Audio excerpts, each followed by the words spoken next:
এই দুনিয়ার 70-80 বছরের জিন্দেগির জন্য যদি সব দাগ নাম্বার আপনার টনটনা মুখস্থ থেকে যায়, আল্লাহ তাআলা আমার আপনার জন্য বিশাল জান্নাত রেখে দিয়েছেন, তার দাগ নাম্বার মনে হয় নাই?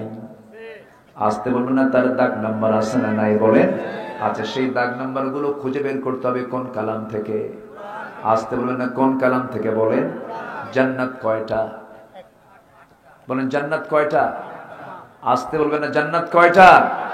জাহান্নাম কয়টা? জাহান্নামের দরজা আছে না নাই?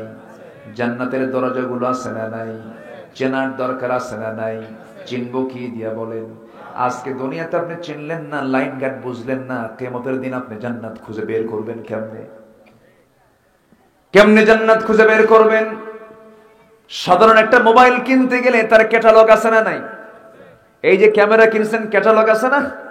নির্দিষ্ট বই দিয়ে দেয়, এইভাবে আপনি অন করবেন, অফ করবেন, সব কিছু দিয়ে দেয়। আল্লাহ বলছেন, বান্দার আমি জান্নাত থেকে তোকে দুনিয়াতে পাঠায় দিলাম, আমি তোর জন্য একটা গাইডলাইন দিয়ে দিলাম, বান্দা এটাকে ফলো করবি, এটাতে আমি মানচিত্র দিয়েছি, এটার মধ্যে আমি সব কিছু বলে দিয়েছি, এটা এই দিকে যাবি, জান্নাতটা ওই দিক, দুই দিক, দুই দিক, দুই দিক জান্নাত, আবার জাহান্নামটা হলো ওই দিক, দুই দিক, দুই দিক হলো জাহান্নাম, বান্দা তুই দেখে নে। আল্লাহ বলছেন, এক নম্বর জান্নাত কোথায় দেখ, আমি তোকে শেখায় দিচ্ছি। যারা পারেন ঠোঁট মিলিয়ে বলুন। সূরা কাফের শেষ দিকে আল্লাহ রাব্বুল আলামিন বলেন, যারা পারেন বলেন, ইন্নাল্লাযীনা আমানু ওয়া আমিলুস সালিহাতি কানাত লাহুম জান্নাতুল ফিরদাউসি নুজুলা খালিদিনা ফিহা লা ইয়াবগুনা আনহা হাইওয়ালা। জোরে বলি আল্লাহু আকবার। আল্লাহ কি সুন্দর অফার দিচ্ছেন, কিন্তু অফার লোফে নিয়েছেন যারা যুগে যুগে ভালো মানুষ ছিলেন, তাদের কথা কোরআনে আছে না নাই? যেরকম ভালো মানুষদের কাতারে একজন নারীর নাম আল্লাহ রাব্বুল আলামিন তুলে ধরেছেন। সেই বিখ্যাত নারীর নাম হচ্ছেন আসিয়া। কি নাম বলেন? কার বউ বলেন? কার বউ? ফিরআউনের স্ত্রী, ইমরাতে ফিরাউন। আল্লাহ তাআলা তাকে মেমোরাইজ করার জন্য তাকে মডেল করেছেন। তার কিতাব ছিল তাওরাত, তার নবী ছিলেন মুসা, অথচ তার নাম কোরআনে আছে না নাই? কেন তুলে দিয়েছেন? কারণ তিনি হচ্ছেন মডেল। তিনি কি বলেন? মডেল, আমাদের জন্য মডেল। এত সুন্দর করে তিনি আল্লাহকে কাছে টেনে নিয়েছেন, জান্নাতকে কাছে টেনে নিয়েছেন। আসিয়ার মৃত্যু হয়েছে কার হাতে? আস্তে কয়, কার হাতে বলেন? ফেরাউন কোন কেন? স্বামীর হাতে। কার হাতে বলেন? স্বামীর হাতে। দিল খোলা সালাম, আসসালামু আলাইকুম ওয়া রাহমাতুল্লাহি তাআলা ওয়া বারাকাতুহু। সবাই কেমন আছেন? আমাকে প্রশ্ন করে ফেলেছেন। আল্লাহ তাআলা আমাকে তো আপনার কাতারেই, আপনার মতোই রেখেছেন। বলি আলহামদুলিল্লাহ। সম্মানিত হাজিরিন, আমার পূর্বে আমার প্রিয় ভাই রায়হান ভাই সুরের মূর্ছনায় অনেক সুন্দর কথা বলেছেন। শেষ ক্লাসে এসে আমি কিছু ভাঙ্গাচোরা কিছু কথা বলতে চাচ্ছি। আমাকে সময় দেওয়া যাবে তো? সবাই শুকরিয়া আদায় করছি, বলছি আলহামদুলিল্লাহ। সবাই বলছি আল্লাহুম্মা ইন্নী আসআলুকা আল হুদা ওয়াত তুকা ওয়াল আফাফা ওয়াল গিনা। সবাই বলি আল্লাহুম্মা লাকা আসলামতু ওয়া বিকা আমানতু ওয়া আলাইকা তাওয়াক্কালতু ওয়া ইলাইকা আনাবতু ওয়া বিকা খাসামতু। আমরা আল্লাহ তাআলার শুকর আদায় করে নিলাম। সম্মানিত হাজিরিন, আমার অভ্যাস অনুযায়ী আমি তেলাওয়াত দিয়ে শুরু করেছি আলোচনা। তেলাওয়াত আলোচনার সূচনায় আমি কোরআনে কারীমের সর্ববৃহৎ সূরা, সবচেয়ে দীর্ঘতম সূরা, 286টি আয়াত সম্বলিত একটি বৃহৎ সূরা, সূরাতুল বাকারার মাঝামাঝি থেকে 159 এবং 60 এই আয়াত দ্বয় আমি তেলাওয়াত করেছি। এই তেলাওয়াতকৃত আয়াত দুটোকে সামনে রেখে কিছু কথা আমি বলতে চাচ্ছি। ওয়ামা তাওফীকি ইল্লা বিল্লাহ আলাইহি তাওয়াক্কালতু ওয়া ইলাইহি উনীব। সেই মহান রবের প্রতি পূর্ণ ভরসা রেখে আসুন আমরা মূল আলোচনার দিকে চলে যাই। জোরে বলি ইনশাআল্লাহ, জোরে বলি ইনশাআল্লাহ। আমরা যে কালামের কথা শুনতে এসেছি, এটি কি বান্দার কথা না আল্লাহর কথা? কালামুন নাস না কালামুল্লাহ? আল্লাহর কথা। কালামুন নাসের ভিতরে, মানুষের কথার ভিতরে জড়তা আছে, অস্পষ্টতা আছে, সংশয় আছে, ভুল আছে, সন্দেহ আছে, ত্রুটি আছে। কিন্তু আমার আল্লাহর কথার মধ্যে ভুল থাকবে না, এটাই হলো স্বাভাবিক। ভুল করবেন না, ভুল থাকবে না যার, তিনি কে? আসতে বলবেন না, তিনি কে? পৃথিবীতে কত ইঞ্জিনিয়ার বাড়ি বানায়, বাড়ি বানানোর পর বলে এটা ভুল হয়েছে, এটা করলে হতো, এটা করলে হতো। হাজারো বাড়ি করার পরেও তার বাড়ি নির্মাণে ভুল হয়ে যায়। কিন্তু যিনি কোনো প্রকার ভুল করেন না, তিনি কে? আসমান বানিয়েছেন কে? ভুল কোথায় কোথায় আসমানের বলেন? আছে কোথাও কোনো ভুল আছে? নিখুঁত সৃষ্টি, নিখুঁত সৃষ্টি যিনি করেছেন তিনি কে? আল্লাহ তাআলা। আল্লাহ রাব্বুল আলামিন এই জন্য উলুল আলবাব কারা তাদেরকে জানিয়ে দিয়ে বলছেন, শোনো বান্দা, কারা উলুল আলবাব। ইন্না ফি খালকিস সামাওয়াতি ওয়াল আরদি ওয়া ইখতিলাফিল লাইলি ওয়ান নাহার লাআয়াতিল লিউলিল আলবাব الذين يذكرون الله قياما وقعودا وعلى جنوبهم ويتفكرون في خلق السماوات والأرض ربنا ما خلقت هذا باطلا سبحانك فقنا عذاب النار جل الله أكبر। আসমান সৃষ্টিতে, জমিন সৃষ্টিতে, দিন এবং রাতের আবর্তনের মধ্য দিয়ে যারা চক্ষুষ্মান, যারা সচেতন মানুষ, যারা উলুল আলবাব, তাদের জন্য অনেক বড় নিদর্শন রয়েছে। আল্লাহ রাব্বুল আলামিন নিজে তা বলছেন। আল্লাহর যারা পছন্দের বান্দা, তারা আল্লাহর জিকির করে, শুধু এক সময় না সব সময়। আসতে বলবেন না, এক সময় না সব সময়। যারা দাঁড়িয়ে বসে, শয়নে স্বপনে, ডানে বামে সব সময় যারা আল্লাহর জিকির করে এবং আল্লাহর সৃষ্টি নিয়ে ফিকির করে, জিকির এবং ফিকির যে বান্দার মধ্যে থাকবে, সে বান্দা কখনো তার মুখ থেকে, কখনো নাশকরি তার মুখ থেকে বের হতে পারে না। জিকির করতে হবে, ফিকিরও করতে হবে। ওয়াতাফাক্কারুন, শুধু জিকিরের নাম আল্লাহকে, শুধু জিকির দিয়ে আল্লাহকে সন্তুষ্ট করা যাবে না, ফিকির থাকতে হবে। ওয়াতাফাক্কারুন ওয়াযকুরুন আল্লাহ কিয়ামান ওয়া কুউদান ওয়া আলা জুনুবিহিম ওয়াতাফাক্কারুনা ফি খালকিস সামাওয়াতি ওয়াল আরদ রব্বানা মা খালাকতা হাযা বাতিলা। আমার কথা সবাই বুঝতে পারছেন তো নাকি? আমার কথার মধ্যে একটু সুরসার কম, একটু নিরস কথা বেশি আমার মুখ থেকে বেশি বের হয়। তবে হক কথাগুলো রস পূর্ণ হয় না, হক কথাগুলো নিরস হয়। হক কথা কখনো মিষ্টি হয় না, হক কথা একটু তিতাই হয়, ঠিক কিনা বলে? একটু তিতা লাগে। মুনাফিকরা মিষ্টি কথা বলে বেশি। কারা? মুনাফিকরা। যারা ঈমানদার তারা, তাদের মুখ থেকে মিষ্টি কথা আসে কম, তারা সোজা কথা বলে। কি কথা বলে বলেন তো? আল্লাহ কোন কথা বেশি পছন্দ করেন? সোজা কথা।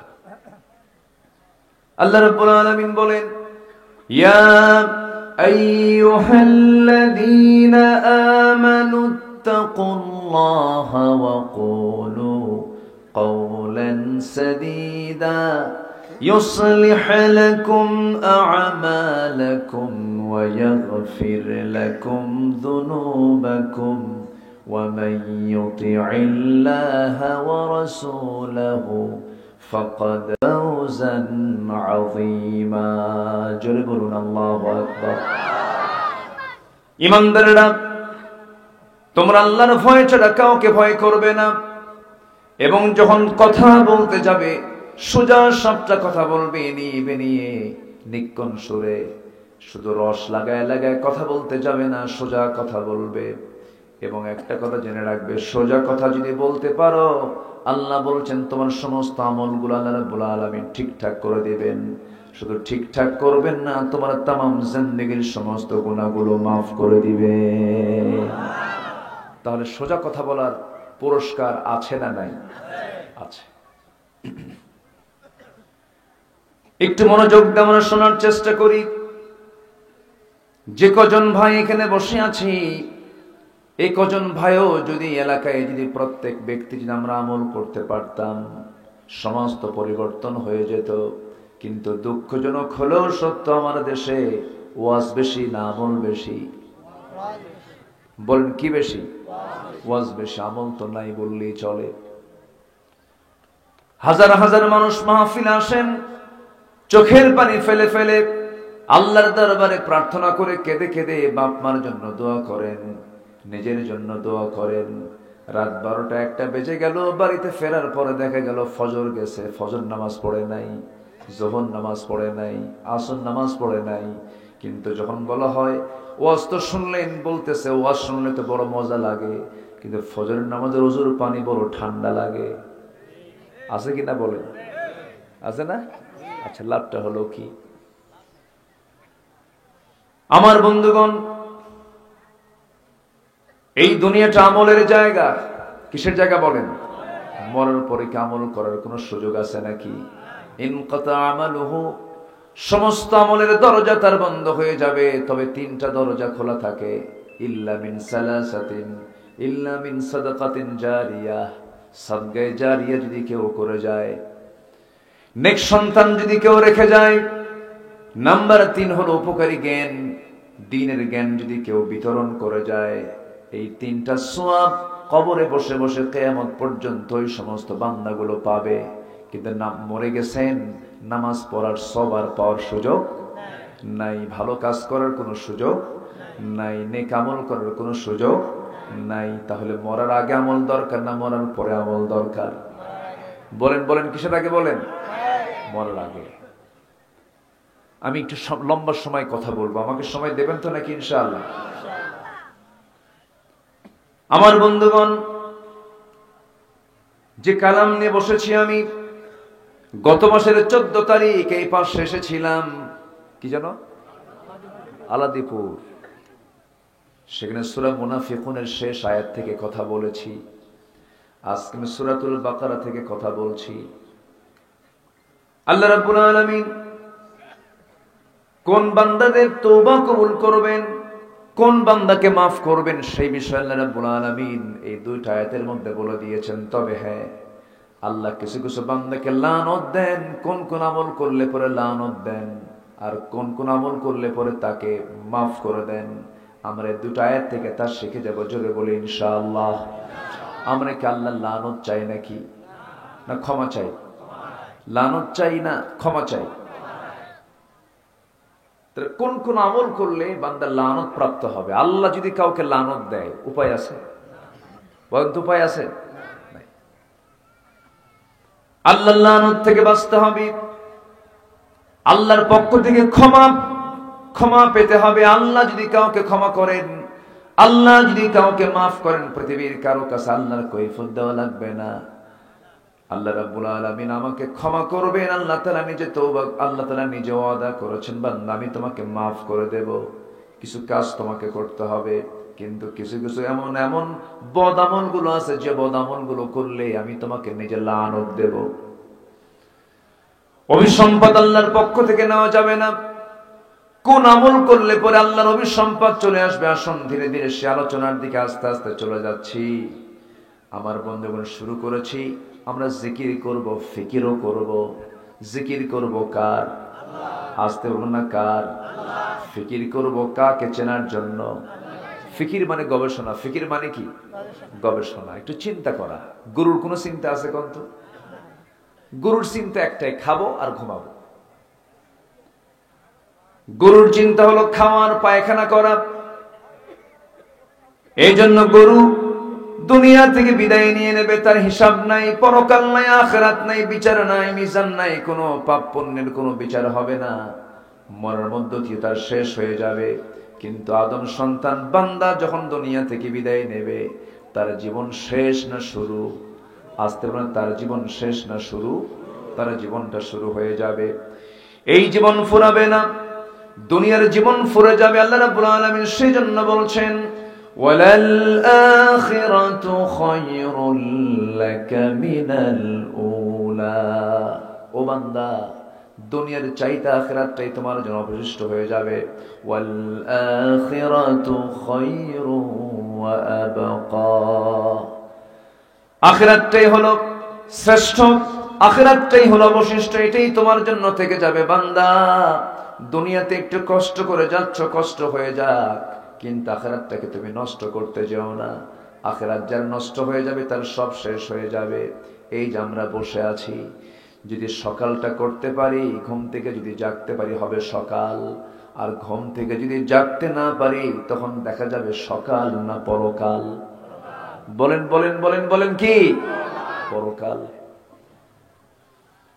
চোখ বন্ধ করলেই পরকাল, মরে গেলেই পরকাল। সেই পরকালের জিন্দেগির শুরু আছে কিন্তু শেষ নাই। সেই শেষ পরকালের জিন্দেগির জন্য দুনিয়াতে আমাকে আপনাকে পাথেয় সংগ্রহ করতে হবে। পাথেয় সংগ্রহ করার জন্য যে কিতাবকে জানা দরকার সবার আগে, সেই কিতাবের নামটা কি বলেন? আসতে বলুন, সেই কিতাবের নাম কি বলেন? একটা প্রশ্ন যদি করি, হয়তো রাগও করতে পারেন, কিন্তু রাগ করা যাবে না। এখানে যারা বসে আছেন অধিকাংশ আমরা অমুসলিম না মুসলিম? বলেন, অমুসলিম না মুসলিম? এখানে কি অন্য ধর্মের লোক আছে? মনে হয় নাই। তবে হ্যাঁ, মুসলিম নামধারী কিছু বদমাইশও আছে। আসতে বলবেন না, আছে না নাই? আছে। যেরকম কাদিয়ানি একটা গ্রুপ আছে, কাদিয়ানি। তারা আমার নবীর পরে আরেকজন ব্যক্তিকে নবী হিসেবে মানে। ঈমান কি আছে? আসতে বলবেন না, আছে? নাই। গুরুত্বপূর্ণ একটা বিষয়, নবীর পরে আর কোন নবী আসবে না। এটা আমার কথা না, আল্লাহর কথা। কোরআনে আছে না নাই? আচ্ছা, মা কানা মুহাম্মাদুন আবা আহাদিম মির রিজালিকুম ওয়ালাকিন রাসূলুল্লাহ ওয়া খাতামান নাবিয়্যিন ওয়া কানা আল্লাহু বিকুল্লি শাইইন আলিমা। ওয়া খাতামান নাবিয়্যিন, রাসূল বলেছেন একটা প্রাসাদের সব কাজ শেষ, শুধু একটা ইট লাগানো বাদ আছে। আমি হলাম সেই সর্বশেষ লাগানো ইট। আমার পরে আর কোন নবী আসবে না। যদি কেউ নবুয়তের সত্যতা প্রমাণ করার জন্য যদি যুক্তি দেয়, সে যুক্তি শোনাও জায়েজ নাই। যুক্তি শোনাও জায়েজ নাই। কিন্তু আমার দেশে কাদিয়ানীদের প্রচার প্রসার আছে না নাই? তাদের নির্মিত উপাসনালয় আছে না নাই? আছে। তাদের কার্যক্রম কিন্তু চলছে। এরপরে রাসূলের সাথে আলীকে জড়িয়ে দেয়। নবুয়ত পাওয়ার কথা ছিল আলীর, ভুল করে চলে গেছে রাসূলের উপরে। এরকম জাতীয় গ্রুপ আছে না নাই? আসতে বলবেন না, আছে না নাই? আছে। তারা মাঝে মাঝে আযান দেয়, আশহাদু আন্না আলিয়্যুন ওয়ালিয়্যুল্লাহ। যেরকম নাউযুবিল্লাহ। আমি আরাফায় 2009 সাল প্রথম যখন আমি হজে যাই, 2009 সালে আমি আরাফায় রাতের বেলা সেখানে গিয়ে তো মাগরিব এবং এশা একসঙ্গে পড়তে হয়। সালাতাইন, যারা হাজী সাহেব আছেন, একসঙ্গে পড়তে হয় না? একসঙ্গে পড়তে হয়। আমি নামাজ শুরু করব, দেখি একজন আজান দিচ্ছে এরকম করে, আশহাদু আন্না আলিয়্যুন ওয়ালিয়্যুল্লাহ। তো বললাম, এতে পেঁচ লাগাইছে। সম্মানিত ভাইয়েরা, তাহলে শুধু মুসলিম নাম হলেই কিন্তু মুসলিম হওয়া যায় না, ওর মধ্যে ইসলাম পুরোপুরি থাকার দরকার আছে না নাই? ইসলাম থাকতে হবে। আর জান্নাত পেতে হলে জানা থাকতে হবে না অজানা থাকতে হবে? বলেন, অজানা না জানা? মুসলিম আমল জেনে শুনে আমল করার জাতির নাম। মুসলমান কখনো মূর্খ থাকতে পারে না, মূর্খ কখনো জান্নাত পাবে না। আমার কথাটা খুব শক্ত হয়ে গেল মনে হয়। মূর্খ মানে আমি বলছি না যে আপনি কামেল পাস করেন, আপনি মাস্টার্স ডিগ্রি নেন, আপনি দাওরা হাদিস কমপ্লিট করেন, এটা আমি বলছি না।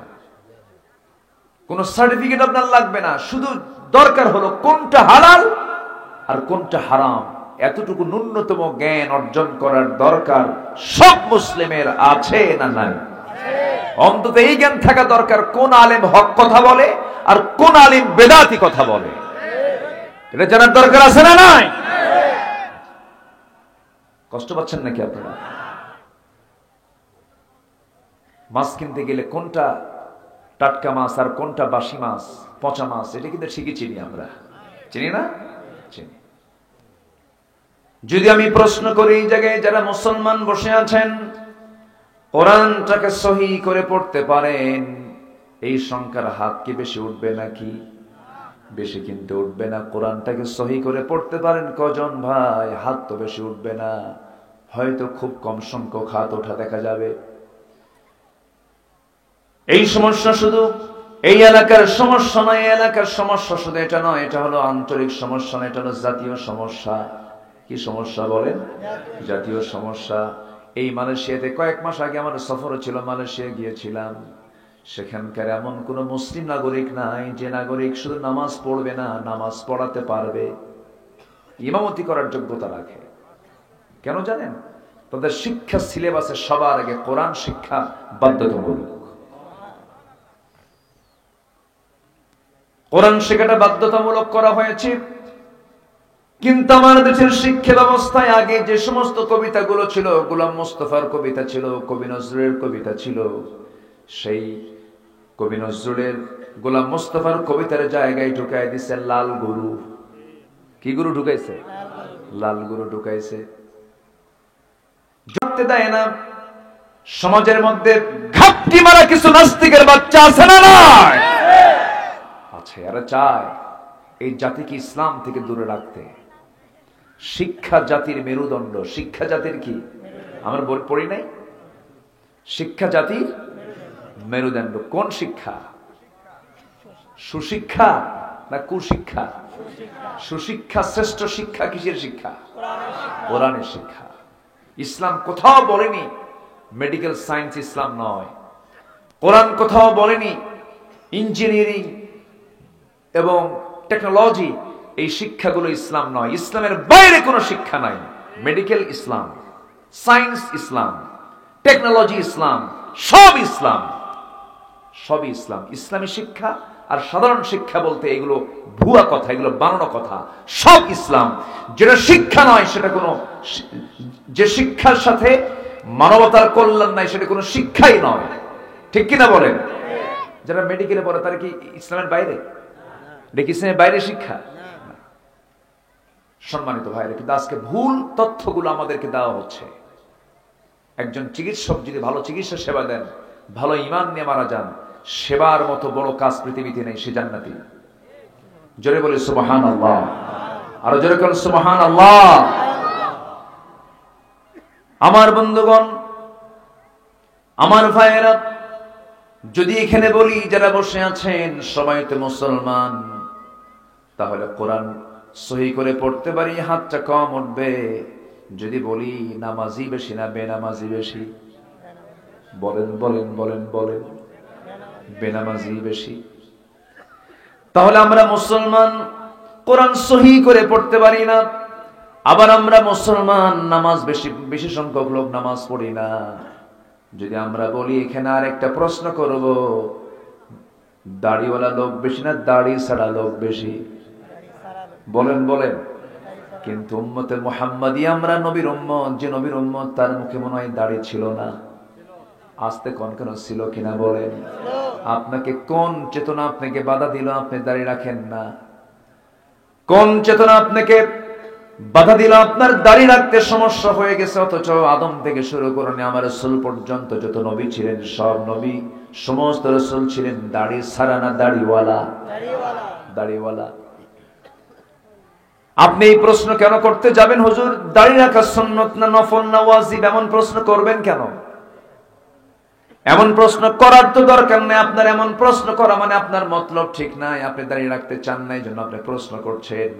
আমার নবী দাড়িওয়ালা, আমি হব দাড়িওয়ালা, এটাই তো কথা ছিল, ঠিক কিনা? তাহলে আজকে আমার দেশের মুসলমান কোরআন পড়তে জানে কম, নামাজ 5 ওয়াক্ত পড়ে না, মুখে দাড়ি নাই। আরেকটা প্রশ্ন করবো, আমার দেশের মুসলমান বিড়ি খাওয়া বেশি না বিড়ি ছাড়া বেশি? বলে বিড়ি খাওয়া বেশি। হুজুর বিড়ি ছাড়া তো আমার পায়খানাও হয় না। কি হয় না? পায়খানাও হয় না। কি রুচি দেখেন, একদিকে খায় আরেকদিকে ঢালে, ছাড়ে। কি বিকৃত চিন্তা মাথায়, কি বিকৃত রুচি হয়ে গেছে মানুষের আজ। আবার প্রশ্ন করে, হুজুর বিড়ি খাওয়া কি জায়েজ আছে? মানে উনি জায়েজের চেষ্টায় আছে। আমার কথায় কি বেজার হচ্ছেন? আমাদের দায়িত্ব কি জানেন? আমাদের দায়িত্ব হলো, যেরকম আপনার অসুখ হলে আপনি ডাক্তারের শরণাপন্ন হন। ডাক্তার আপনার কি কি রোগ হয়েছে আগে ডায়াগনস্টিক সেন্টারে নিয়ে ডায়াগনোসিস করে আপনার রোগগুলো বের করে। তো আমরা যখন মঞ্চ উঠি তখন আমরা দেখি সমাজের কি কি রোগগুলো আছে, সেই রোগগুলো আমাদের আগে বের করতে হয়। রাগ করতেছেন নাকি আপনারা? বিড়ি খাওয়া যাবে? আসতে বলে বিড়ি খাওয়া যাবে? আচ্ছা, এরপরে বেনামাজি থাকা যাবে না? দাড়ি ছাড়া থাকা যাবে না? তাহলে এগুলো যে আমাদের নাই, এগুলো কি আমরা আনবো না ইনশাআল্লাহ? আসতে বলে, আর একটু জোরে বলেন, আর একটু জোরে বলেন। কষ্ট হচ্ছে না তো আপনাদের? আমার বন্ধুগণ, তাহলে মুসলমানিত্ব টিকে রাখার জন্য খ্রিস্টানের ছেলে খ্রিস্টান হতে পারে, বৌদ্ধের ছেলে বৌদ্ধ হতে পারে, ব্রাহ্মণের ছেলে ব্রাহ্মণ হতে পারে, কিন্তু ইমামের ছেলে ইমাম হতে পারে না যদি তার ইমামতির যোগ্যতা না থাকে। মুসলমানের সন্তান মুসলমান হতে পারে না যদি তার মধ্যে ইসলাম না থাকে। ইসলাম আছে সে মুসলিম, ইসলাম নাই সে মুসলিম হতে পারে না, হতে পারে না। আমার ভাইয়েরা, আজকে মুসলমান কোরআন জানে না, ইসলাম জানে না, দ্বীন জানে না, অথচ জান্নাত পাওয়ার জন্য আল্লাহ রাব্বুল আলামিন বলছেন, বান্দা সর্বনিম্ন যে জান্নাত তোকে আমি দেব, একটা দুইটা নয় 10টা পৃথিবীর মতো সমান একটা জান্নাত আমি তোকে দিয়ে দেব। কয়টা পৃথিবী বলেন? 10টা পৃথিবী। কয়জনের জন্য বলেন? একজনের জন্য 10টা পৃথিবীর মতো একটা জান্নাত। মনে হয় ছোটখাটো জান্নাত মনে হচ্ছে নাকি? ছোটখাটো জান্নাত মনে হয়? আমেরিকা যেতে পারলে স্বপ্নের দেশ মনে করে, ইউরোপ যেতে পারলে পরে মনে করে বিশাল স্বপ্নের দেশে চলে এসেছি। না না, কিছুই না। সবচেয়ে বড় প্রাপ্তি হলো যে বান্দা জান্নাতটা হাসিল করতে পেরেছে, কিন্তু সেই জান্নাত পাওয়ার জন্য যোগ্যতার দরকার আছে না নাই? আসতে বলবেন না, আছে না নাই? আছে। সেই জান্নাত পাওয়ার জন্য লাইনও আছে, অন্য কোন লাইনে জান্নাত খুঁজে পাওয়া যাবে না। টিকিট কাটতে হবে জান্নাতের। টিকিট যদি আপনি জাহান্নামের কেটে ফেলেন, আপনি তো জান্নাত পাবেন না। জান্নাতের টিকিট পাওয়ার জন্য, জান্নাতের সমস্ত লাইন তৈরি করার জন্য সবার আগে জানতে হবে কোন কিতাব বলেন? আসতে বলবেন না, কোন কিতাব জানতে হবে? কোরআনটা আমাকে আপনাকে জানতে হবে। আল্লাহ রাব্বুল আলামিন সব কিছুর মধ্যে বলে দিয়েছেন, এমন কোন তথ্য নাই যা বাদ পড়েছে, সব তথ্য কোরআন বলে দিয়েছে। কিয়ামত পর্যন্ত কোরআন তার নতুনত্ব নিয়ে থেকে যাবে। কোরআন কখনো পুরাতন হবে না। পৃথিবীর সবকিছু দেখতে দেখতে পুরাতন হয়ে যায়, কোরআন দিন দিন বান্দার কাছে নতুন হিসেবে বান্দার সামনে উপস্থাপিত হয়। যেরকম সুবহানাল্লাহ। কেমন করে একটু বুঝাইয়া দেই, একটু কান লাগান। এই পৃথিবীর যত বিজ্ঞান যত আবিষ্কার করেছে, সব আবিষ্কারের বহু আগে কোরআন সে তথ্যগুলো বলে দিয়েছে। এই আকাশ এবং জমিন এক সময় ছিল দুইটা এক জায়গায়, মাঝখানে কোনো ফাঁকা ছিল না, মহাশূন্য ছিল না। আল্লাহ রাব্বুল আলামিন বিশাল একটা ধাক্কার মধ্য দিয়ে মাঝখানে মহাশূন্য পয়দা করেছেন। এই তথ্যের নাম হলো, বৈজ্ঞানিক তথ্য, এটার নাম দিয়েছে বিগ ব্যাং থিওরি। এই বিগ ব্যাং থিওরি সম্প্রতি আবিষ্কার করেছে বিজ্ঞানীরা, অথচ আজ থেকে ১৫০০ বছর আগে মহান রব্বুল আলামিন বলছেন, আওয়ালাম ইয়ারাল্লাযীনা কাফারু আন্নাস সামাওয়াতি ওয়াল আরদা কানাতা রাতকান ফাফাতাকনাহুমা وجعلنا من الماء كل شيء حي أفلا يؤمنون জোরে বলুন আল্লাহু আকবার। কাফেররা কি দেখে না আমি আল্লাহ রাব্বুল আলামিন এই আকাশ এবং জমিনকে এক জায়গায় রেখেছিলাম, প্রচন্ড ধাক্কার মধ্য দিয়া মহাশূন্যতা বাইরে, মহাশূন্যতা মাঝখানে তৈরি করে দিয়েছি। জোরে বলি আল্লাহু আকবার, আরো জোরে বলি আল্লাহু আকবার। বিজ্ঞান প্রমাণ করেছে না, বিজ্ঞান কোরআন থেকে ধার নিয়েছে, কোরআন থেকে ধার নিয়েছে। মাঝখানে আমার কাতার সফর ছিল, কাতারে গিয়েছিলাম।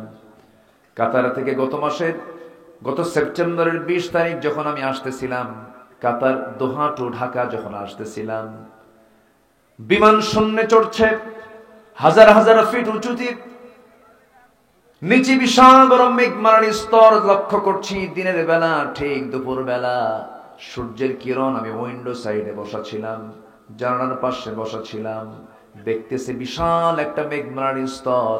এই মেঘমালার স্তর দেখে মনে মনে ভাবলাম, আল্লাহ, এই মেঘমালা গুলোকে তুমি কেমন করে ঝুলায় রেখেছ, এর কি কোনো ওজন আছে নাকি? চিন্তা করতে করতে ভাবলাম, দেখি বিজ্ঞান কি বলে, সৌরজগতের যারা তথ্যবিদ তারা কি বলে। সৌরবিদরা বলতেছে মুলনাম্বাস নামে কিছু মেঘমালা আছে যার ওজন হলো 200 টন, আবার কিছু মেঘমালা আছে যেগুলো মেঘমালার ওজন হলো 10 লক্ষ টন। ঝুলায় রেখেছেন কে? যদি আল্লাহ ঝুলায় না রেখে যদি একটু ছেড়ে দিতেন, আমার আপনার বাড়ির অবস্থা কি হতো বলেন? সব শেষ হয়ে যেত। আল্লাহ রাব্বুল আলামিন, এবার আমি চিন্তা করলাম, আল্লাহ তোমার কালামে তুমি কোথায় কি বলেছো বলো তো দেখি। সূরা রাদের 12 নম্বর আয়াতে তখন সঙ্গে সঙ্গে আমি খুঁজে বের করলাম, হুয়াল্লাযী ইউরিকুমুল বারকা খাওফান ওয়া তামাআন ওয়া ইউনশিস সাহাবাত সিকাল। জোরে বলুন আল্লাহু আকবার। তিনি সেই মহান রব যিনি এই মহাশূন্যে ভারী ঘন ভারী মেঘমালা তিনি উত্থিত করেন। অর্থাৎ আজকে বিজ্ঞান যে বলছে মেঘমালার ওজন আছে, তারা কি প্রমাণ করেছে না কোরআন থেকে ধার নিয়েছে? কোরআন থেকে ধার নিয়েছে। আজকে বিজ্ঞানীরা কোরআনকে গবেষণা করে, কিন্তু আজকে মুসলমান কোরআন পড়তে পারে না। মুসলমান কোরআন পড়তে পারে না। আমার কথায় মনে হয় বিরক্ত হচ্ছেন আপনারা নাকি? আমার কথার ধরনটা একটু ভিন্ন, একটু মনোযোগ দিয়ে শুনতে হবে। আমার বন্ধুগণ, তাহলে আমি আপনি জান্নাত পেতে চাই, জেনে জেনে জান্নাত পেতে চাই না জেনে জান্নাত পেতে চাই? জেনে জান্নাত পেতে চাই। জেনে জান্নাত নিতে হবে, না জেনে জান্নাত পাওয়া যাবে না। যে জানে না সে কখনো জান্নাত পাবে না, জেনে জান্নাত পেতে হবে। আমার বন্ধুগণ, 10টা পৃথিবীর মতো একটা জান্নাত আল্লাহ তাআলা সর্বনিম্ন জান্নাতীকে দান করবেন। কত বড় আল্লাহ তাআলার অফার দেখেন।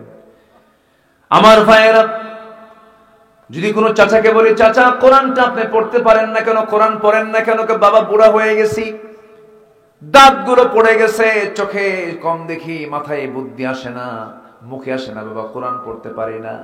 বিভিন্ন অজুহাত দিয়ে দেয়। হাত তো দুইটা নয়, ডান হাত বাম হাত একটা বড় অজুহাত। বড় কি অজুহাত? এটা মারাত্মক একটা ক্ষতিকর জিনিস। মানুষ চেষ্টা করলে কেন পারবে না?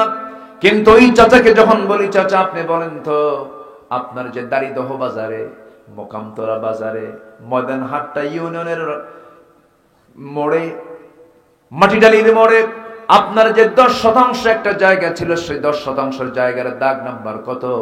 ওই চাচা, যে চাচা কোরআন পড়তে পারে না, যখন প্রশ্ন করা হয় তখন উত্তর দেয় 93। দাগ নাম্বার কত? 93 মনে আছে? সিএস মনে আছে, আরএস মনে আছে, মাঠ পর্চা খতিয়ান সব টনটনা মুখস্থ, বলে ওই দাগ এত, ওই দাগ এত, ওই দাগ এত। এই দুনিয়ার 70-80 বছরের জিন্দেগির জন্য যদি সব দাগ নাম্বার আপনার টনটনা মুখস্থ থেকে যায়, আল্লাহ তাআলা আমার আপনার জন্য বিশাল জান্নাত রেখে দিয়েছেন, তার দাগ নাম্বার মনে হয় নাই? আসতে বলবেন না, তার দাগ নাম্বার আছে না নাই? বলেন।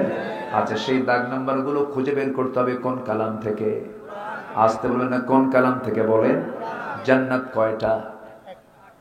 বলেন জান্নাত কয়টা? আসতে বলবেন না, জান্নাত কয়টা? জাহান্নাম কয়টা? জাহান্নামের দরজা আছে না নাই? জান্নাতের দরজাগুলো আছে না নাই? চেনার দরকার আছে না নাই? চিনবো কি দিয়া? বলেন।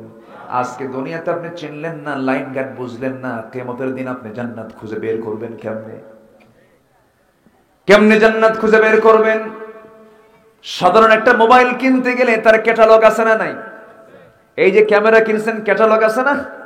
নির্দিষ্ট বই দিয়ে দেয়, এইভাবে আপনি অন করবেন, অফ করবেন, সব কিছু দিয়ে দেয়। আল্লাহ বলছেন, বান্দার আমি জান্নাত থেকে তোকে দুনিয়াতে পাঠায় দিলাম, আমি তোর জন্য একটা গাইডলাইন দিয়ে দিলাম, বান্দা এটাকে ফলো করবি, এটাতে আমি মানচিত্র দিয়েছি, এটার মধ্যে আমি সব কিছু বলে দিয়েছি, এটা এই দিকে যাবি, জান্নাতটা ওই দিক, দুই দিক, দুই দিক, দুই দিক জান্নাত, আবার জাহান্নামটা হলো ওই দিক, দুই দিক, দুই দিক হলো জাহান্নাম, বান্দা তুই দেখে নে। আল্লাহ বলছেন, এক নম্বর জান্নাত কোথায় দেখ, আমি তোকে শেখায় দিচ্ছি। যারা পারেন ঠোঁট মিলিয়ে বলুন।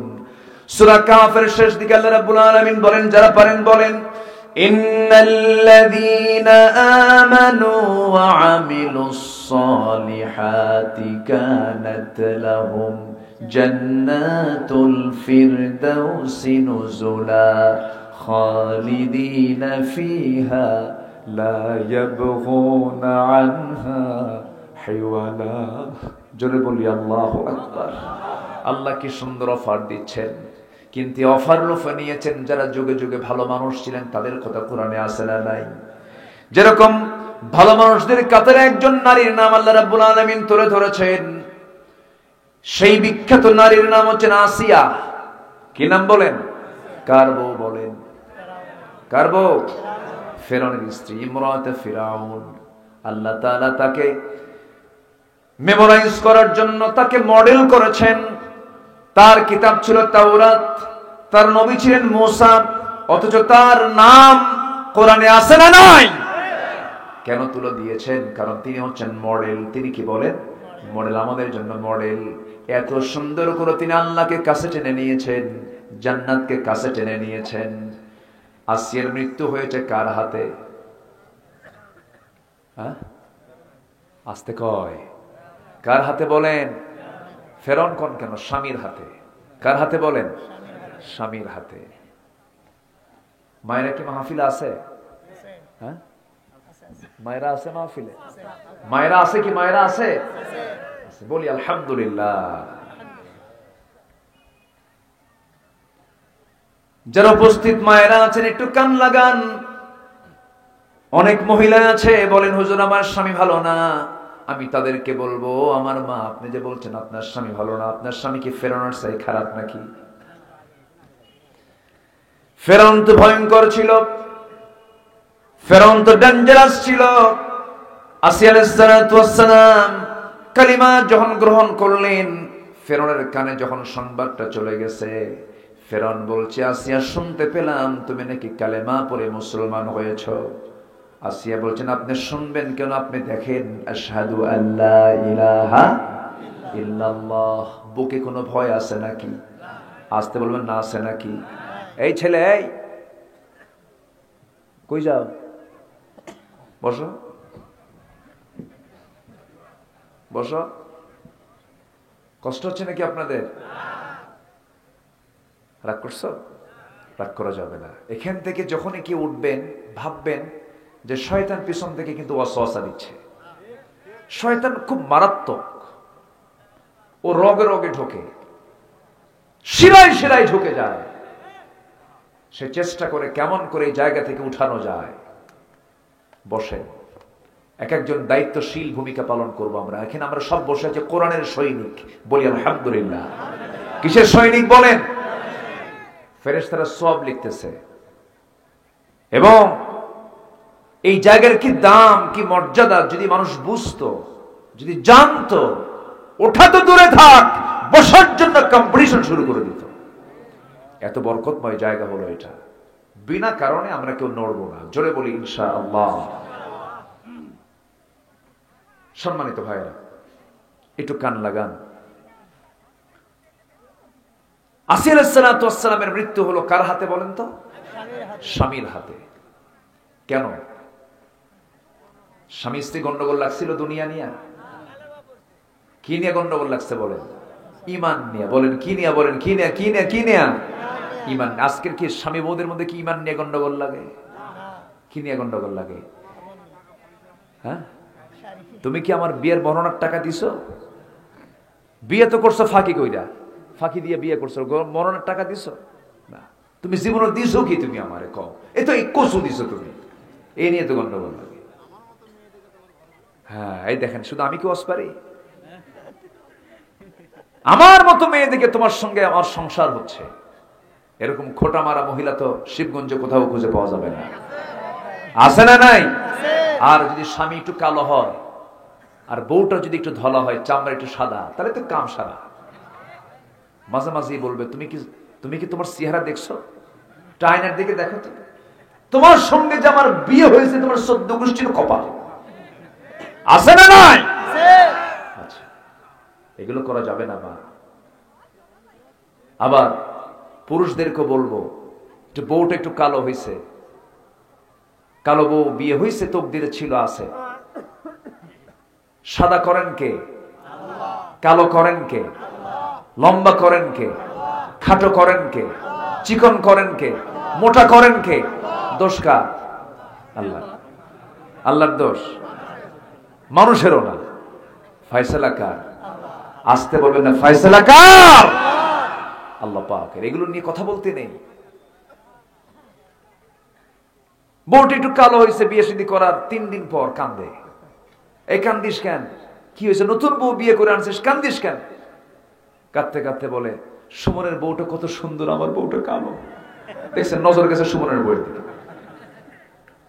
অন্যের বউয়ের দিকে নজর দিলে কি নিজের বউ কখনো সুন্দর হবে? আসতে বলেন, সুন্দর হবে? তোমার চোখকে তুমি নিয়ন্ত্রণ করো।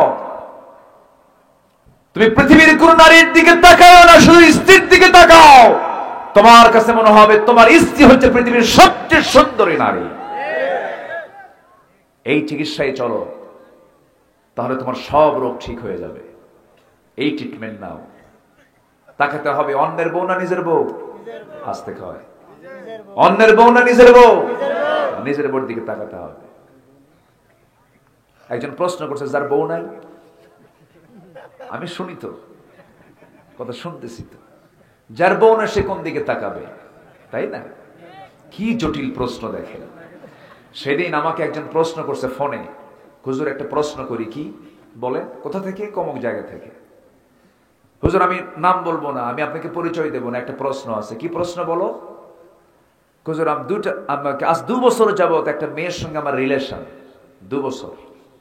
হঠাৎ করে হুজুর 1 মাস আগে ব্রেকআপ হয়ে গেছে, সে আমাকে ফাঁকি দিয়ে চলে গেছে। হুজুর ওর কি গুনাহ হবে না? কি কথা কি বুঝতেছেন আপনি? এখন বলেন আমি ওর কি জবাবটা দেব? মানে প্রশ্নের মানটাও কত নিচে নেমেছে দেখেন। মানুষের চিন্তা কত নিম্নমানের হলে পরে এই জাতীয় প্রশ্ন আসে। আরেকদিন টেবিলি প্রশ্ন আসছে, একটা প্রশ্ন করছে, হুজুর আমার গার্লফ্রেন্ড যদি ফজরের নামাজের সময় ফোন দিয়ে ডেকে দেয়, এটা কি জায়েজ হবে না? দেখেন, ডাকার আর লোক খুঁজে পায় না।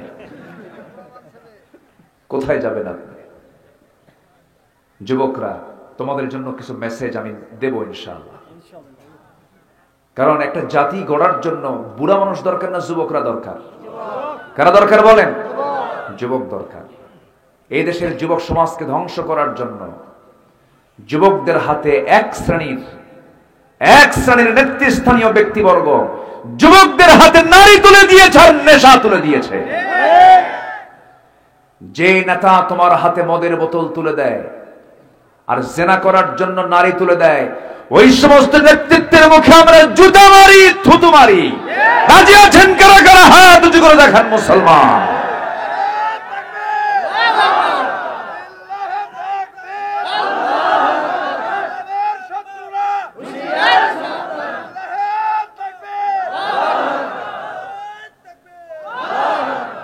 আল্লাহ বোঝার তৌফিক দান করুন, জোরে বলি আমিন। আরো জোরে আমিন। ওরা তোমাকে ঠকাতে চায়, ওরা তোমাকে জাহান্নামে নিতে চায়। জাহান্নাম যাও যাবে না। সবাই আমরা যেতে চাই কোথায়? বলেন কোথায় যেতে চাই আমরা? বলেন জান্নাত পেতে রাজি আছি না ইনশাআল্লাহ? আসিয়া আলাইহিস সালাম কার বউ ছিলেন, কার স্ত্রী ছিলেন? ফেরাউন কি সাধারণ মানুষ না রাষ্ট্রপতি? একটা রাষ্ট্রের সে প্রধান, রাষ্ট্রপ্রধান সে, একটা রাষ্ট্রপ্রধানের বউ। আচ্ছা, রাজার দাম বেশি না রানীর দাম বেশি? কম বলেন। চেয়ারম্যানের দাম, চেয়ারম্যান বড় না চেয়ারম্যানের বউ বড়? ভালো করে কর। দেখছেন আর কিছু কয় বউ বড়। ঠিকই আছে, বউ তো কোন অংশে কম না, বউ তো কম না, বউ বিশাল বড় পদ। মিসেস ফেরাউন এটা কম বড় পদ নয়। কিন্তু এখানে যারা বসে আছেন, যাদের বউ আছে, আমি তাদের কি প্রশ্ন করছি, বউয়ের কথা কি শুনতে হয় না? আসতে কয়, শুনতে হয় না? বউয়ের কথা শোনে না এমন কোন লোক আছে? এমন কোন লোক নাই। না শুনলে তো সংসারই হবে না। আমিও শুনি এবং শুনেছেন মুহাম্মদ সাল্লাল্লাহু আলাইহি ওয়াসাল্লাম। শুনতে হবে বউয়ের কথা, কিন্তু ওয়াকামের কথা না, ভালো ভালো কিছু শুনতে হবে। এক রাজা প্রজাদের মাঝে ঘোষণা করছে, যে প্রজা সবচেয়ে বড়, যে প্রজা বইয়ের কথা শোনে, যে প্রজা বইয়ের কথা শোনে তাদেরকে একটা করে ডিম দেওয়া হবে, আর যে প্রজা বইয়ের কথা শোনে না তাকে একটা করে ঘোড়া দেওয়া হবে। এই প্রস্তাব দিয়ে কোন সমস্যা? আচ্ছা, এই প্রস্তাব দিয়ে দেশবাসীর কাছে রাজা ফরমান জারি করছে। সারাদিন বইয়ের কথা শোনে না এমন কোন লোক খুঁজেই পাওয়া যাচ্ছে না, শুধু বইয়ের কথাই শোনে এমন লোকগুলি আসতেছে। ওদেরকে একটা করে ডিম দিয়ে বিদায় করা হচ্ছে। সন্ধ্যার আগ দিয়ে এক সলিমুদ্দি এসে বলে, রাজা মশাই, জীবনে আমি আমার স্বামীর কথা শুনি নাই, কি আমার বইয়ের কথা আমি শুনি নাই। তাই ঠিক আছে, আস্তাবল থেকে একটা ঘোড়া নিয়ে তুমি চলে যাও। ঘোড়া নিয়ে চলে গেছে বাড়িতে। বউ বলতেছে, এত সন্ধ্যাবেলায় তুমি ঘোড়া নিয়ে কোন জায়গা থেকে আসতেছো?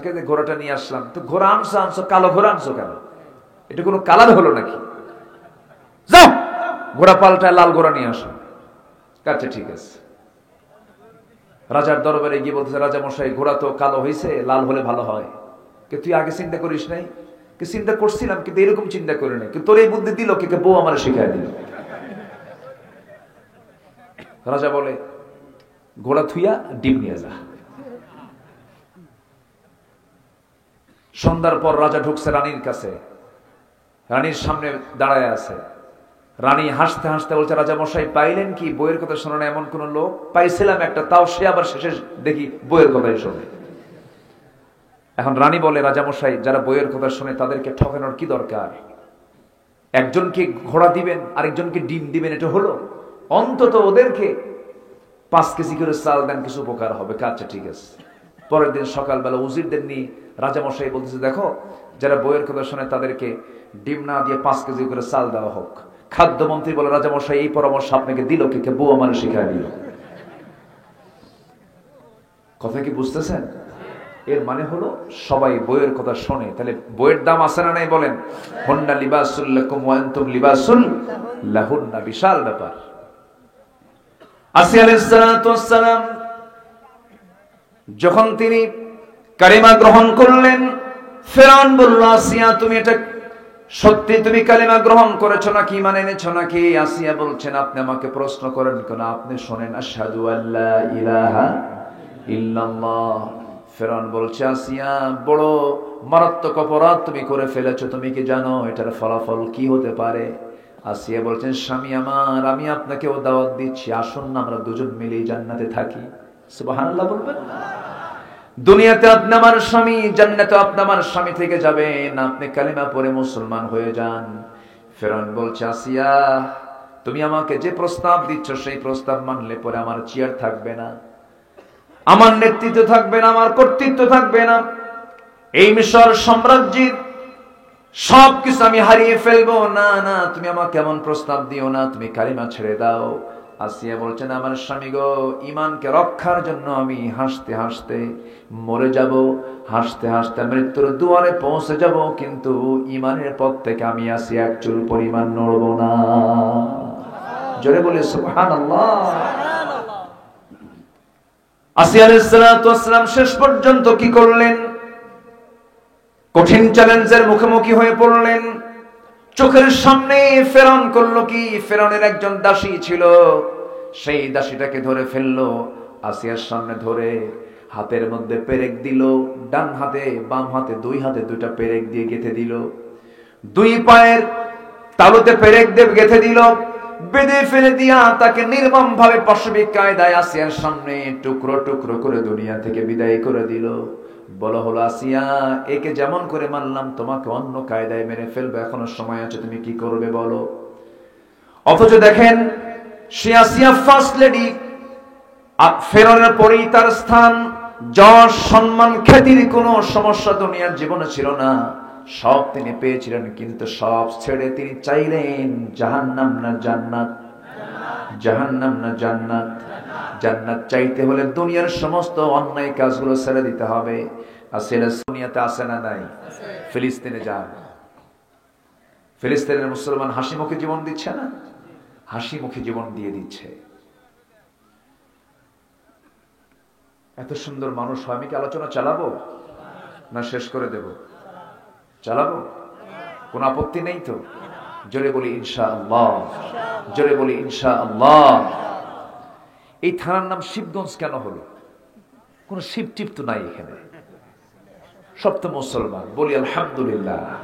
গতকালকে আমার মাহফিল ছিল মাগুরা জেলার মোহাম্মদপুর থানায়। মোহাম্মদপুর কত সুন্দর নাম না? যখন কইছে মোহাম্মদপুর থানা, হুজুর বলতে হুজুর পাশে আরেকটা থানা আছে কি, শ্রীপুর, বুঝেন নাই? শিবগঞ্জ। কিন্তু এই জনপদের নাম হচ্ছে ইসলামী জনপদ। বলি আলহামদুলিল্লাহ। শিবগঞ্জের মাটিতে শুয়ে আছেন, এর পাশেই শাহ সুলতান বালখি রহমতুল্লাহ আলাই। নাম শুনেছেন না? নাম শোনেন নাই? রাশিয়া থেকে এসেছেন। কোন জায়গা থেকে বলেন? রাশিয়া থেকে। সেই বালখ প্রদেশ থেকে তিনি এসেছেন। ওনাদের মাধ্যম দিয়ে আমরা ইসলাম পেয়েছি। বলি আল্লাহু আকবার। কিন্তু ওনাদের চেতনা, তারা যা লালন করেছেন, সেই চেতনা কি আজকে মাজারে গেলে দেখা যায়? ওখানে এখন কিসের আসর বসে? গাজার আসর। গাজা নাকি বেহেশতের গাছ। বৈশাখের শেষ বৃহস্পতিবার না? ভাবতেছেন হুজুর জানে না? সব খবর জানে হুজুর। বৈশাখের শেষ বৃহস্পতিবার এখানে এমপি একজন ছিলেন, নামটা ভুলে গেলাম আমি, হাফিজুর রহমান, অ্যাডভোকেট হাফিজুর রহমান তিনি ছিলেন। তো আমি ওনার মারফত একবার জানলাম মন কেমন গাঁজা বিক্রি হয়। মনে হয় এটা মাইসার বলকে এটা শিখিয়ে দিয়ে গেছেন, গাঁজা খাবি তোরা, শিখিয়ে দিছেন। তারা করেছেন কি আর আমরা করছি কি? দেশ ছেড়েছেন, হিজরত করেছেন, দেশের মায়া, আত্মীয় স্বজনের মায়া, পরিবারের মায়া, সব মায়া ত্যাগ করে দিন প্রতিষ্ঠার জন্য রাজা পরশুরামের বিরুদ্ধে বাতিলের মোকাবেলা করে গোটা জনপদে কালেমার পতাকা তারা উড্ডীন করেছেন। অনেক জীবন দেওয়া মুজাহিদ তার পাশে শুয়ে আছে না নাই? আছে। ফিলিস্তিনের দিকে তাকান, তারা তাই করছে। শুধু তসবিহ জপার মধ্য দিয়ে জান্নাত খুঁজলে হবে না। তসবির মধ্যে জান্নাত নেই। জান্নাত খুঁজতে হলে জান মাল কুরবান করতে হবে। কার পথে? আল্লাহর পথে। সমাজ চালাবে চোররা, সমাজ চালাবে আবু জেহেলরা। রাসূল শুধু নামাজ পড়বেন তা হতে পারে না। তা কি হতে পারে? হতে পারে না। সমাজের নেতৃত্বে আসতে হবে নামাজি না বেনামাজি, নামাজি না বেনামাজি, কোরআন ছাড়া না কোরআনওয়ালা, কোরআনওয়ালা ব্যক্তি আসতে হবে। এটা মাথায় রাখতে হবে। কষ্ট পাচ্ছেন না তো? জোরে বলি ইনশাআল্লাহ। আল্লাহ লানত দিবেন কাদের উপরে? আমি কিন্তু কেবল লাইনে আসতেছি। আল্লাহ লানত দিবেন কাদের উপরে? আমি কি কথা শুরু করছি এখনো? কেবল লাইনে আসতেছি, একটু মিলে নেন। আবার আল্লাহ তাআলা মাফ করবেন কাদের কি? তাও আল্লাহ তাআলা এই দুই আয়াতের মধ্যে ক্লিয়ার করে দিয়েছেন। সূরার নাম কি বলেছি বলেন? সূরাতুল বাকারা। আল্লাহ রাব্বুল আলামিন সুন্দর করে বলছেন, ইন্নাল্লাযীনা ইয়াকতুমুনা মা আনজালনা মিনাল বায়িনাতি ওয়াল হুদা মিন বা'দি মা বায়্যানাহু লিন-নাসি ফিল কিতাব উলাইকা ইয়াল'আনুহুমুল্লাহ ওয়া ইয়াল'আনুহুমুল লাঈনুন। জোরে বলুন আল্লাহু আকবার। সূরাতুল বাকারা আয়াত নম্বর 159। আল্লাহ রাব্বুল আলামিন বলেন, যারা আমার নিদর্শন কি বাইয়িনাত কি এই কিতাবকে যারা অস্বীকার করবে, যারা গোপন করবে, গোপন করা মানে অস্বীকার করে ফেলা, এবং আমার হুদা মা বায়্যানাহু লিন-নাস মানুষের জন্য যা সুস্পষ্ট করে দিয়েছি ফিল কিতাব এই কিতাবের ভিতরে, এই হুদাকে এবং বাইয়িনাতকে যারা গোপন করবে, আড়াল করবে। দেখেন আজকে বহু মুসলমান আছে নামাজ পড়ে 5 ওয়াক্ত, কিন্তু তাইনটা মানে সুদের আছে না নাই? শিবগঞ্জ এলাকায় তো কোনো সুদের কারবার নাই। সুদ আছে? আমি কি সুদের কথা বলবো না বাদ দেবো নাকি? ঘরে ঘরে যেহেতু আছে বাদ দেই, বলতে হবে? আবার যাবেন না তো কেউ? জিনিস যাবেন তাহলে ভাববো যে ওটাই সুদ খায়। বসে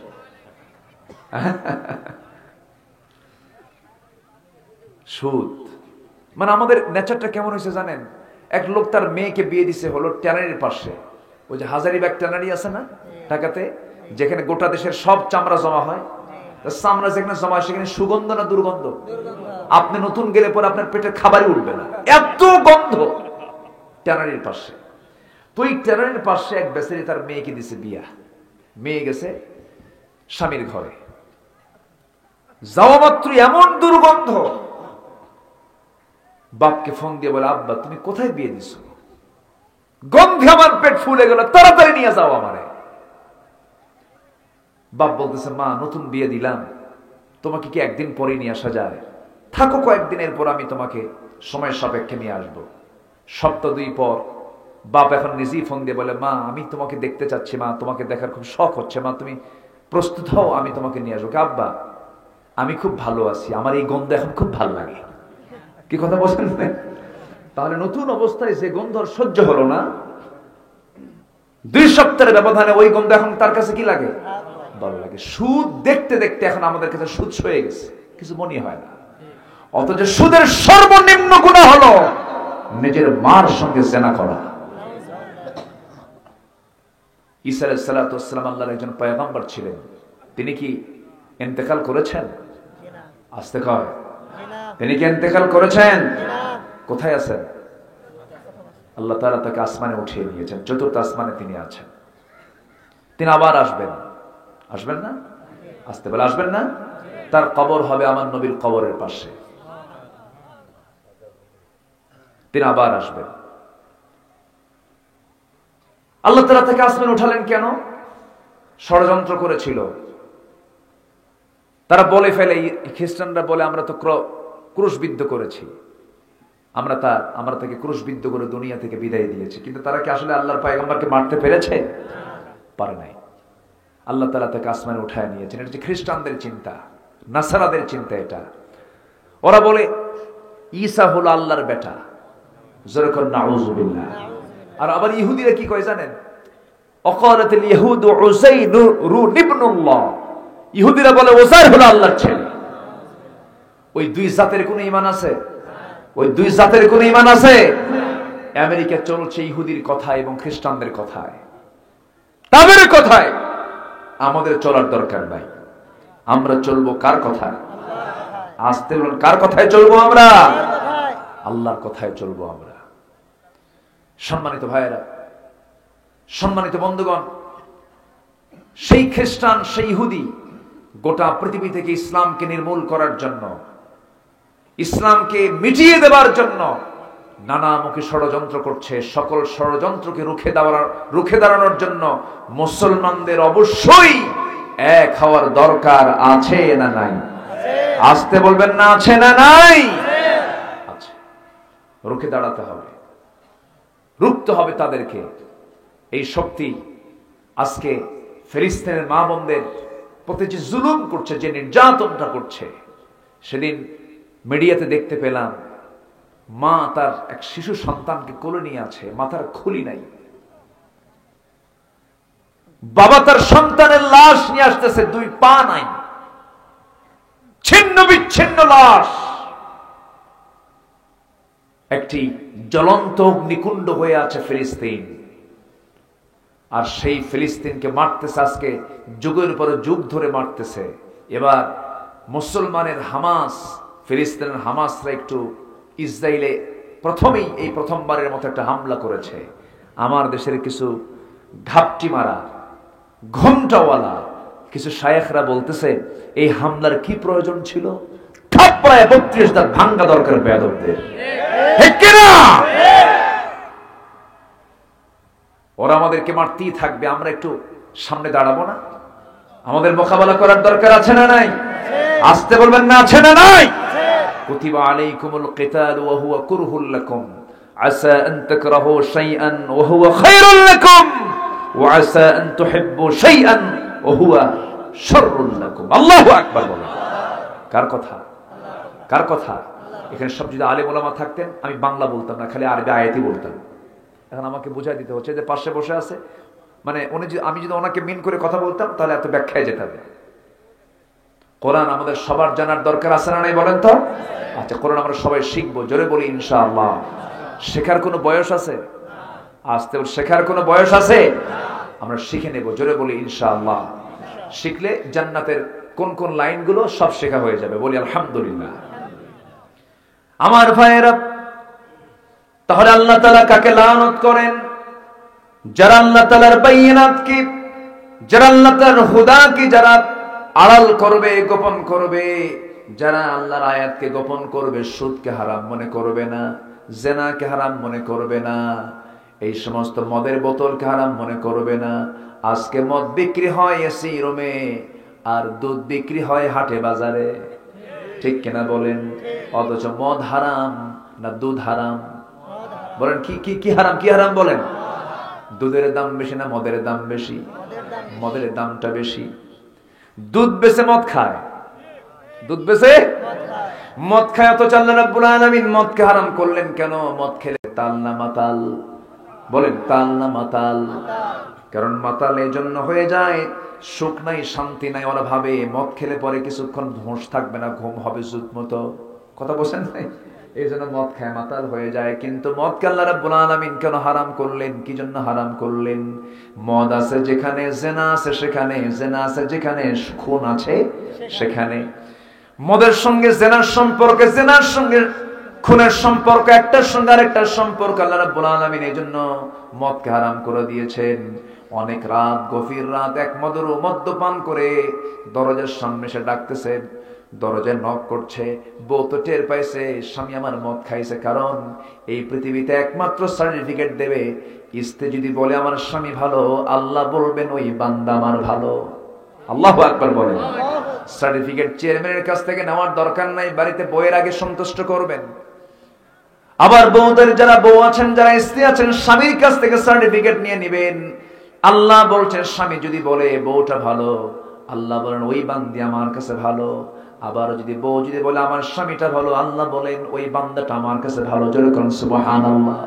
কারণ বউ জানে আমার স্বামী কত নাম্বার লুচ্চা, বউ জানে। বউ জানেন না? জানে।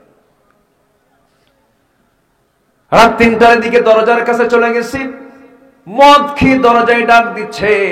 বউ তো টের পাইছে আমার স্বামী আমার লোডেড হয়ে আছে, দরজা খুললে থাপ্পড়ও মারতে পারে। বড় একটা ছেলে আছে, ছেলেকে ডাক দিয়ে বলে বাপ ও তোর বাপ আসছে ডাকতে, দরজা খুলতে হবে। ছেলেকে সাথে করে নিয়ে দরজার কাছে গিয়ে দরজা খুলছে, চোখ লাল টকটকা। মদ খেলে তার সিমটম কিসে প্রকাশ পায় বলেন? চোখে প্রকাশ পায়। বিড়ি খেলে সিমটম কোথায় প্রকাশ পায়? ঠোঁটে। পাপ করবেন, পাপ আপনাকে ঘেরাও করবে। বালা মান কাসাবা সাইয়্যাতান ওয়া হাতাত বিহি খাতিআতুহু, পাপ আপনাকে ঘেরাও করে ফেলবে। লাল টকটকে চোখ নিয়ে দরজার সামনে দাঁড়ায় আছে, বউটা দেখে ভয়ে থরথর করে কাঁপতেছে। এবার বলছে স্বামী আমার ভিতরে ঢোকেন। দরজায় খোলার সঙ্গে সঙ্গে বউয়ের দিকে তাকায়া মদ্যপান মদ্যপ সে মুসকে মুসকে হাসি মেরে বলে, বউকে লক্ষ্য করে বলছে আম্মা আসসালামু আলাইকুম। বউয়ের গেছে মেজাজ খারাপ হইয়া, তোমার কি হোশ একটুও নাই? তুমি আমারে মা বলে ডাকো, যুবক একটা ছেলে পাশে দাঁড়ানো, তার সামনে লজ্জা করে না তোমার? ছেলের দিকে তাকায়া বলতেছে দুলাভাই আসসালামু আলাইকুম। হেড অফিস তো ঠিক নাই, মাথা সবাই এলোমেলো হয়ে গেছে। আজকে সেই মদের বোতল নিয়ে কোন আলেম ওলামা বসে না, মদের বোতল নিয়ে তারাই বসে যারা মদের আইন পাশ করে, ঠিক কিনা?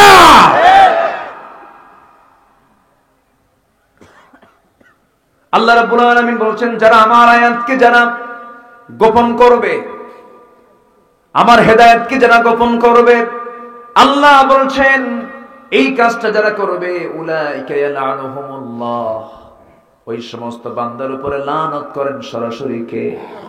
আসতে বলবেন না কে? আল্লাহ যদি লানত করেন, সেই বান্দার কি বাঁচার কোনো উপায় আছে নাকি? আমরা আল্লাহর কাছ থেকে লানত চাই না রহমত চাই? লানত চাই না রহমত চাই? অতএব এই দুনিয়াতে থাকবো যতদিন আইন মানবো কার? বিধান মানবো কার? দল করে যাব কার? আসতে বলেন দল করে যাব কার? সেই দলের নামটা কি?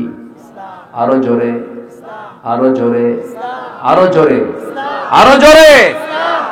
আমাদের রবকে, আমাদের নেতাকে বলেন, আমাদের নেতাকে বলেন মুহাম্মদ সাল্লাল্লাহু আলাইহি ওয়াসাল্লাম। আর আমাদের সংবিধানটা কি বলেন? আরো জোরে, সংবিধানটা কি বলেন? তাহলে আমাদের রব আল্লাহ, নেতা মুহাম্মদ সাল্লাল্লাহু, আর সংবিধান হলো কোরআন। এই তিনটার মধ্যে যদি কোনো বান্দা যদি কোনো কথা বলতে আসে, গলাটা চিপে ধরবো, ঠিক কিনা? এই তিনটার মধ্যে কোন প্রকার চাপাবাজি করা যাবে। আমার ভাইয়েরা, নবীজি এই কথাগুলো সুস্পষ্ট ভাবে যখন বলা শুরু করে দিলেন, বাতিল দুর্গে গিয়ে আঘাত হানলো। মদ্যপান আবু জেহেলের কাজ ছিল, সুদের কারবার আবু জেহেলের কাজ ছিল, জেনার কারবার আবু জেহেল করত। তিনটা কাজের সঙ্গে সম্পর্ক আবু জেহেলের না রাসূলের?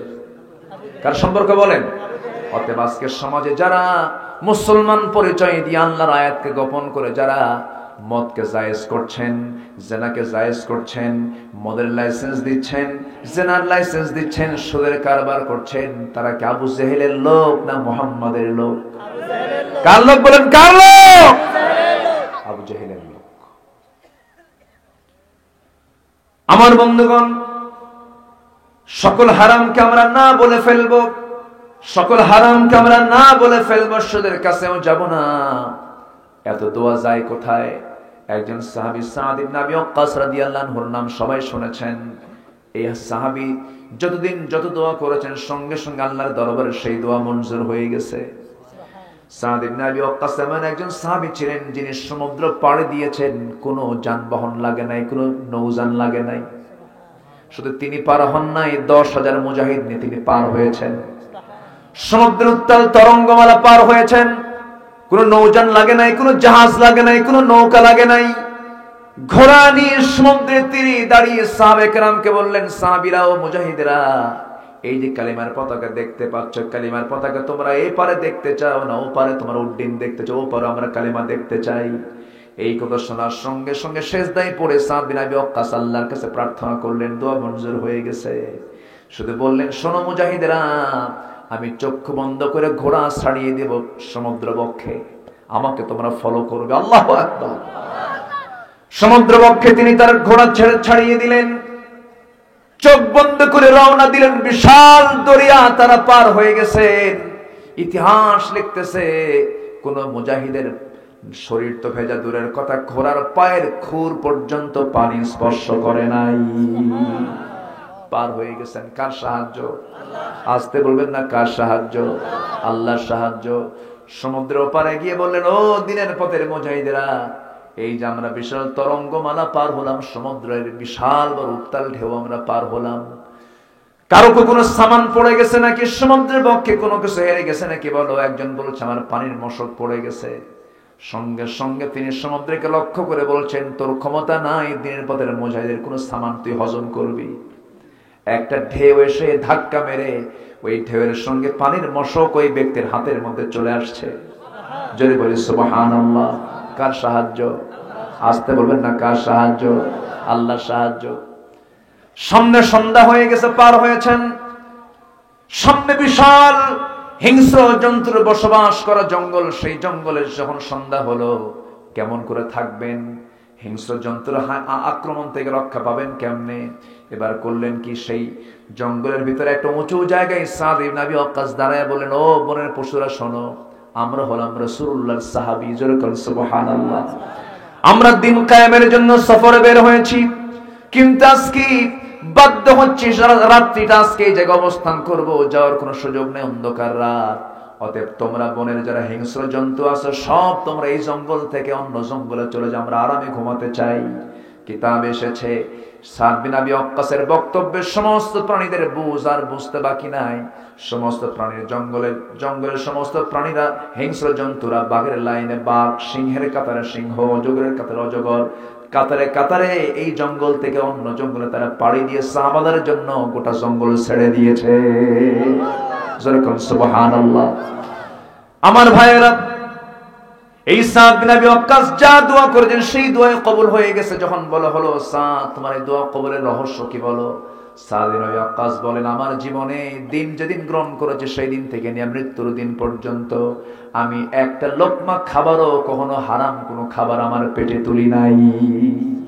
এই জন্য হারাম কোনো খাবার খাওয়া যাবে, হারাম কোনো কাজে যাওয়া যাবে, হারাম কোনো দলে যাওয়া যাবে। আমরা দল করব কার? আসতে বলবেন না কার? আল্লাহ তাআলা লানত পরে কার উপরে? আল্লাহ তাআলা তার উপরে লানত করেন যে বান্দা আল্লাহর আয়াতকে যারা গোপন করবে, আল্লাহর আয়াতকে যারা আড়াল করবে, আল্লাহ তাদের প্রতি লানত করেন। ওয়া লাআনুহুমুল্লাহ, আইনুল লানতকারীরাও তাদের প্রতি লানত করে। তবে হ্যাঁ, আল্লাহ বলছেন ইল্লা, তবে হ্যাঁ, আল্লাযীনা যারা তাবু, তওবা করবে, যেরকম সুবহানাল্লাহ, কি করবে? তওবা করবে। তওবা করার সময় এখনো আছে না নাই? আসতে বলবেন না, আছে না নাই? দোয়া করে দিই নাকি? ওই যে দু একজন করে উঠে যায়, ও চাপ চোপ লাগছে না? চাপ টাপ তো লাগতেই পারে, একটু বসেন। নতুন মসজিদ হয়েছে পাশে, দেখছেন না আপনারা? মসজিদটা কার ঘর?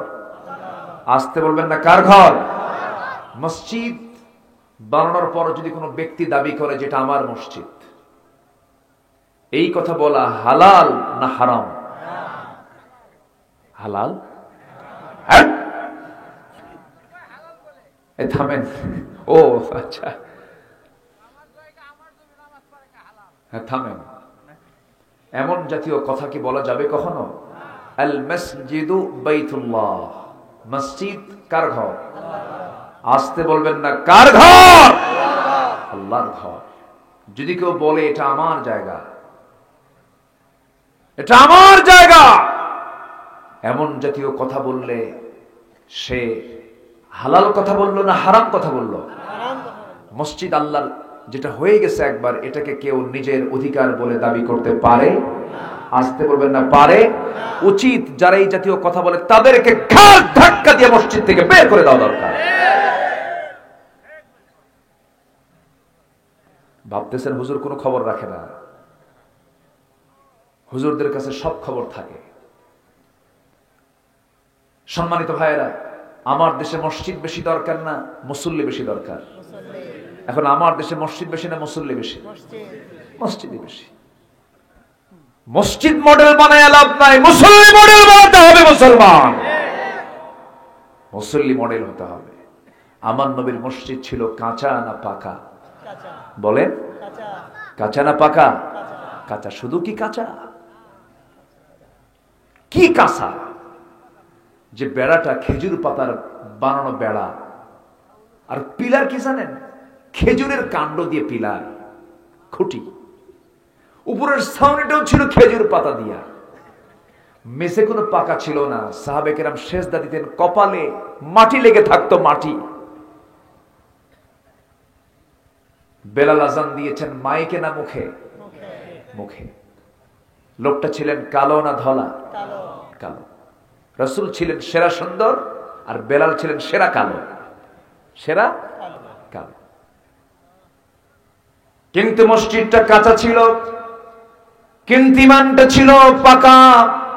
আজকের দুনিয়ার মসজিদ গুলো হয়ে গেছে পাকা, আর না কি বলে, ইমানটা হয়ে গেছে কাঁচা, কিন্তু কোনটা পাকা হওয়া দরকার?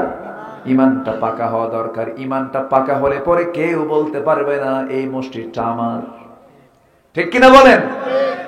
এই কথা কেউ বলতে পারবে না। তবে হ্যাঁ, মসজিদ হয়েছে ভালো কথা, কিন্তু এখন মুসল্লি কম হওয়া দরকার না বেশি হওয়া দরকার?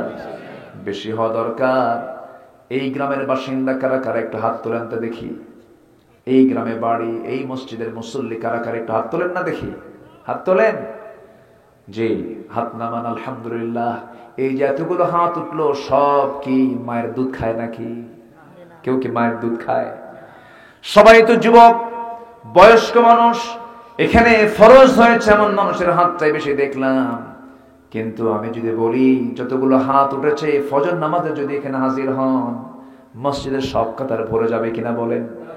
ভরে যাবে। কিন্তু মাহফিলে ঠিকই আসছেন, কিন্তু ফজরে হাজির হবেন না। তাহলে লাভ হলো কি? ভাই, কষ্ট পেলে আমি মাফ চাই, আমাকে বলতে হবে কথাগুলো। রাগ করতেছেন নাকি আপনারা? রাগ করা যাবে না ভাই। ওয়াজ শুনলাম, কিন্তু ফজর নামাজে মসজিদ আমি থাকলাম না, নামাজটা পড়লাম না। আমার বন্ধুগণ, আমার ভাইরা, 2 রাকাত ফরজ নামাজ শুধু ফজরের নয়, 2 রাকাত সুন্নত নামাজ আগে যদি 2 রাকাত সুন্নত নামাজ পড়া হয় ফজরের, এই 2 রাকাত সুন্নত নামাজের দাম আল্লাহ তাআলা বলেছেন রাকাতাই সালাতুল ফজর খায়রুম মিনাদ দুনিয়া ওয়া মা ফিহা। আল্লাহ তাআলা বলেন ফজরের 2 রাকাত সুন্নতের দাম হলো এই দুনিয়ার মাঝে যা কিছু আছে তার চাইতে দামি আমার আল্লাহর কাছে। আমার আল্লাহর কাছে দুনিয়ার চেয়ে দামি 2 রাকাত সুন্নতের দাম। এত দাম, এত দাম দিয়েছেন ফজরের 2 রাকাত সুন্নতের দাম যদি এত হয়, ফরজের দাম মনে হয় আরো কম, আরো বেশি। এই সুন্দর সুন্দর অফারকে আমরা কেমন করে প্রত্যাখ্যান করি? আমরা ফজর নামাজ পড়বো তো রাজি আছি তো? ফজর পড়বেন কারা কারা একটু হাত তুলে দেখান দেখি। ফজর কারা কারা পড়বেন? ফজর আসল নামাজ হচ্ছে ফজর, জুমার নামাজ এটা সবাই পড়ে। ফজর পড়বেন কারা একটু হাত তুলেন। নিয়মিত ফজর, যার ফজর হবে তার জোহর বলা লাগবে না, এমনি হবে। আসর এমনি হবে, মাগরিব এমনি হবে, এশাও এমনি হবে। ফজর হলো চ্যালেঞ্জ। ফজর পড়বেন কারা কারা একটু হাত তুলে দেখান দেখি। হাত তোলেন দেখি, হাত তোলেন। কেউ অর্ধেক হাত তোলে, অর্ধেক হাত তোলে না। ভালো করে তোলেন সবাই। এসেছি যখন মাহফিল অবশ্যই সফল হওয়া দরকার, নামাজ সফল। বলি ইয়া আল্লাহ, আমাদেরকে ফজর, জোহর, আসর, মাগরিব, এশা 5 ওয়াক্ত সালাত আদায় করার তৌফিক তুমি আল্লাহ দিয়া দাও। জোরে বলি আমিন। আরো জোরে আমিন, আরো জোরে আমিন। হাত নামা। কষ্ট পেলেন? নামাজ পড়লে কার লাভ? আল্লাহ, আল্লাহ লাভ। উল্টা ওয়াজ বুঝলে তো সমস্যা। নামাজ পড়লে কার লাভ? ব্যক্তির লাভ, নিজের লাভ। আল্লাহর কোনো যায় আসে না।